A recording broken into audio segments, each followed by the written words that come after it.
قومی T20 team کی قیادت کے معاملے پر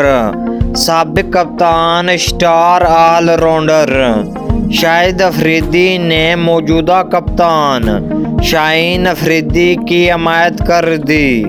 پی سی بی نے ون ڈے ورلڈ کپ کے بعد شاہین افریدی کو T20 ورلڈ کپ تک کے لیے مختصر فارمیٹ کی قیادت سونپی تھی، مگر ان کی کپتانی میں نیوزی لینڈ سے سیریز 4-1 سے ہارنے کے بعد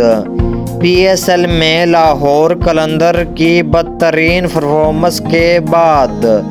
قومی ٹیم کی قیادت کی تبدیلی کی باتیں گردش کر رہی ہے۔ ایسے میں سابق کپتان اور star all rounder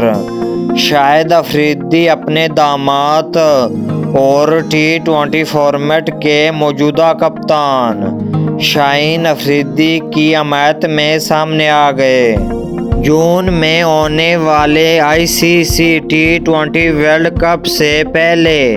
Pakistan team کی کپتان تبدیل کرنے کی خبروں پر